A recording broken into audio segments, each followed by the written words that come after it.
Hey everyone, you're watching We Had That, and today I've got a video that's kind of out of character for this channel. I'm going to talk about what my friends and I got wrong about the first wave of G.I. Joe Real American Hero figures in 1982. Growing up, I had been familiar with the existence of G.I. Joe, the 12-inch figure that came out in the 60s.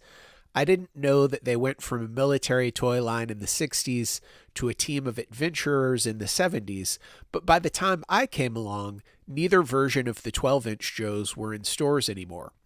The closest I came to the old Joes was the 9-inch Super Joe, which I had as a very little kid, but Star Wars was really the first action figure line that I loved.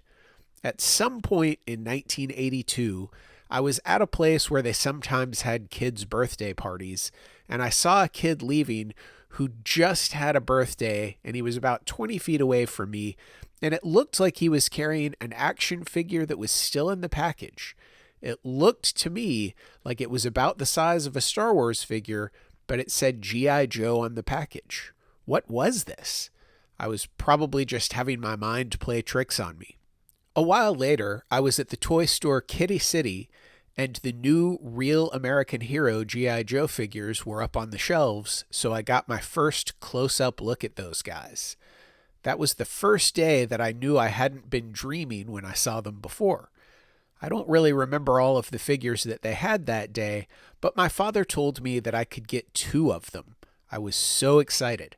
After what must have been forever for my father, I finally picked out Short Fuse and Breaker. While we were standing in line at the checkout counter, I realized that I had made a huge mistake. My father was always pretty cool about it, but I knew he hated waiting for me to decide which toy I wanted, and standing in line, I was scared to say it, but I told my dad, "I got the wrong figure. Can I go back and trade it out?" He gave me a look that said he had waited long enough, and I explained, "This one doesn't have a gun." My dad, who was an Army vet, understood completely and let me swap out Breaker for Grunt. The moment probably didn't mean anything to my dad, but all these years later, it still means a lot to me. Plus, that day was the day that my G.I. Joe adventures began. Shortly after this experience, my friends had also discovered these new Star Wars figure-sized G.I. Joes, and they were the new toy of choice for our whole group of friends. We each had 2 or 3 figures, and amazingly, I don't think there were many duplicates between us. So we had most of the team, but inexplicably, none of us could find Flash, the laser rifle trooper. And for whatever strange reason, we had all come to the conclusion that Flash was G.I. Joe. So obviously, we all wanted him. I still remember riding in the car with my father and explaining to him that despite all of us having a few G.I. Joe figures, none of us could find the character of G.I. Joe. My father told me G.I. Joe wasn't a specific person, but the overall name of the whole team.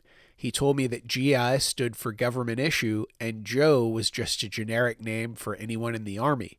I felt a little bit stupid at the time, but I was just a kid. And anyway, my entire friend group seemed to have come to the same conclusion about Flash, so at least I wasn't alone. Each G.I. Joe figure had a code name, so I asked my father what his code name had been when he was in the Army. He let me know that soldiers didn't really have code names. I guess I seemed pretty disappointed, so he told me that he and some of his friends had nicknames when they were in the Army. That seemed pretty cool, so I asked him what his nickname had been. He said Spider-Man, which was awesome, but honestly, as cool of a nickname as that was, it didn't seem to fit my dad at all. So I asked, "How did you get that nickname?" He said that one day, one of his friends was carrying a case of beer back to the barracks, and he tripped, dropping the case of beer. My father said that he was standing near the guy, and he caught every beer bottle before a single bottle hit the ground.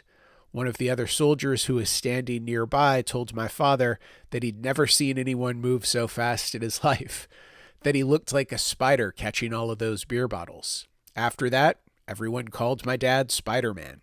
That made me feel kind of proud in a weird way. Anyway, I finally found the Flash figure at Richway on a shopping trip with my mom. Even though by that point I knew that Flash wasn't the character G.I. Joe, I still thought he was an awesome figure, and he went on a bunch of adventures with my G.I. Joe team. Did you guys have any misconceptions about G.I. Joe as a kid? Tell me in the comments below. Also, please give this video a thumbs up, and if you enjoy my content, please subscribe to my channel and hit that notifications bell so you can find out when I post new videos. As always, thanks for watching.